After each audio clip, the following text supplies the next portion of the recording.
Well, if you feel Corvette prices are skyrocketing and getting crazy, you're not imagining it. Let's talk about it.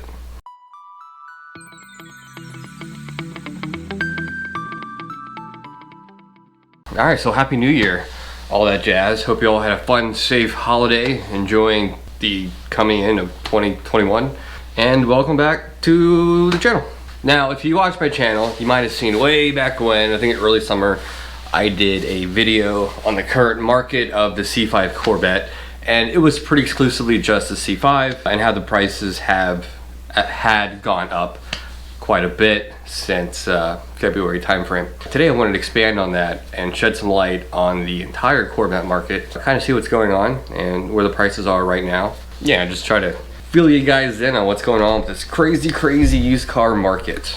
Real quick, the C1s and 2s haven't really changed, and the C3s minus the 82 haven't really changed in price either. So many of those were made, they're so abundant. We won't focus on the C1 through C3 very much. All right, so let's go ahead and jump into some figures here. If you're not aware, Car Gurus has this really neat analytics tool that you can use different metrics to show trend analysis, if you will. Pretty much it gives you really fun little graphs that can show you market values for specific cars, makes, models, year, etc. And it's really neat, and I like numbers, so I think it's really fascinating. It's easy to find. Just Google Car Gurus trends or some shit like that. It'll come up. And being that this is the first of the year, we can do a nice, even exactly 1 year period from when all this kind of started happening till now. So it gives us really nice, clean data. Now, as you can see here, with this fun little graph and market values for the 97 to 08, all of the models have jumped 10 to 20% in the last year, which is pretty nuts given the age of these cars. Typically, if this was a typical year, they probably would have dropped 2 to 4% in value, but they did the opposite by quite a bit, which is pretty interesting. Now here's one I really wanted to include, and that is the C4 Corvette. This one kind of blew my mind. Sales on these over the last year have doubled. They're up 52%. So a year ago, you could easily snatch up an 84, roughly $55,000 to $6,000. Now they're going on average a little over $11,000. That's quite a huge jump. So if you like that unique 84 first year C4 with a Crossfire, now might be the time to jump on it before they just blow up in value. Who knows what's gonna happen? I don't know, but it's very fascinating. Also, in December of 19, I had a C7 Z51 2015 that I traded straight up for my C5Z, but with the equity I had on it, I just got this outright. And that turned out to be kind of interesting. The idea was that I was gonna sell it because they were gonna drop in value, given the C8 coming out, and then the whole entire market went on its head and makes no sense now. So I kind of lost my ass on the C7 I had, because those are up 12% from when I sold it. However, the 2001 Corvettes are up roughly 18%. So where I lost out on the C7, I've gained back on the C5. And it's true, you go online, especially any C5Z, they've gained value so much over the last year. It's hard to find a good example C5Z, doesn't matter the year, 01, 2, 3, 4. A good one under 16 or 17. Someone right now watching this is like, bullshit, I just bought one with 20,000 miles, I gave the guy $4,000. And we're all gonna be like, all right, cool story, bro. There's always gonna be that guy, you know? But the market value on these things is so high right now. If you just do a quick search across the country, Auto Trader, etc., you're gonna see them average at about 18 and 19, which is pretty nuts. They pay 15 for it. And this is a really clean example. So it's good to know I've made money. I've made more than what I put into it this year, which is kind of cool. See, Callie, I told you buying a Corvette is responsible. So what exactly is going on?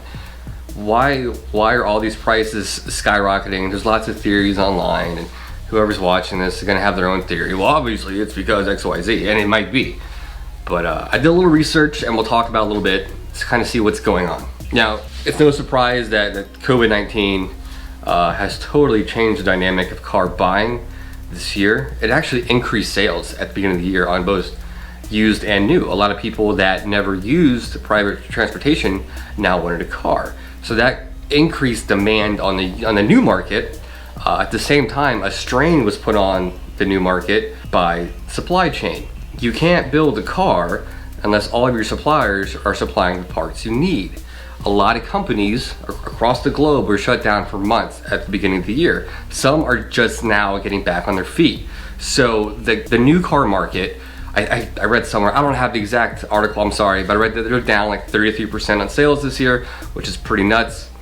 And so pretty much that took everyone's focus from, okay, new cars are hard to get, the prices are surging, so we'll go to the used market. So a lot of dealerships saw that and capitalized on that really quick. Very interestingly enough, used car giants such as AutoNation, CarMax, Carvana, etc., all of their shares have exploded since March, since a little dip in the market. If you guys play in the market, since about March 20-something, 22nd I think, they have rebounded quite a bit. I'll put a little graph here, something I stole off of CNBC.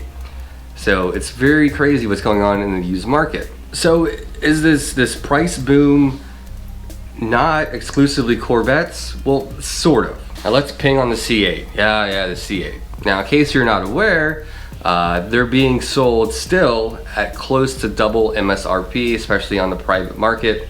A lot of douchebag dealers are selling them marked up almost twice as much over MSRP. And don't worry, I'm taking note of the ones that are doing that. Now, some of you will bitch and complain. Well, it's free enterprise and it's a capitalist society, and I completely agree with that. It is. You can make a buck if you want to, but there's also some ethics involved and just being a good human, man, you know?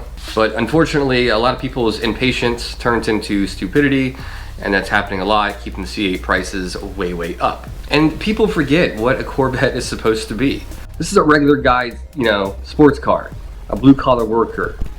Just a dude, making it with a family. It's a family guy, weekend warrior. That's at the essence of what a Corvette is supposed to be, the American dream car, if you will.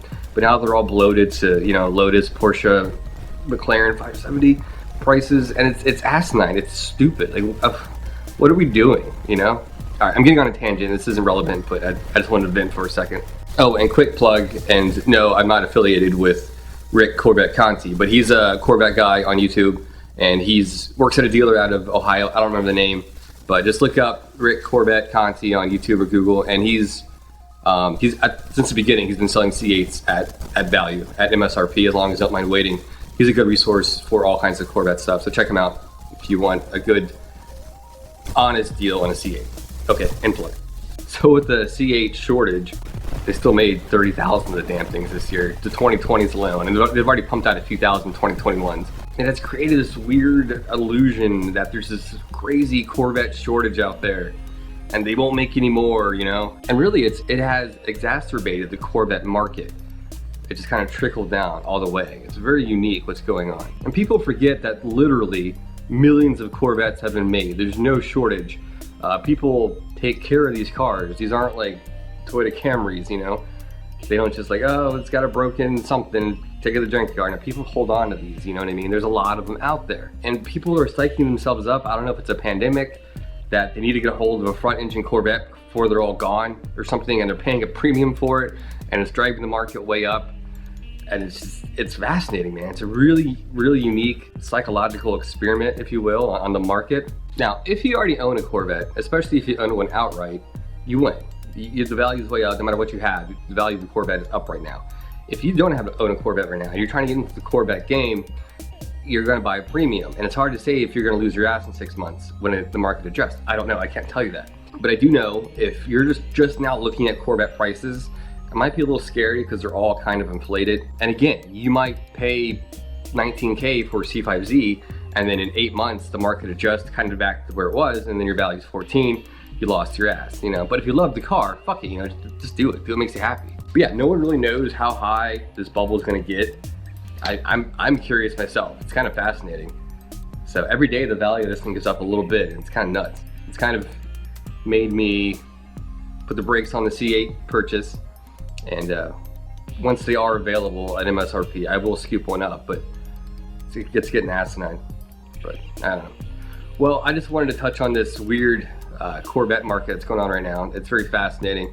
And I'm curious to know what you guys think, so leave some comments below, what you guys see, what's going on in your area, etc. But yeah, that's all I have for today, kids, and I'll catch you guys next time. Mark out.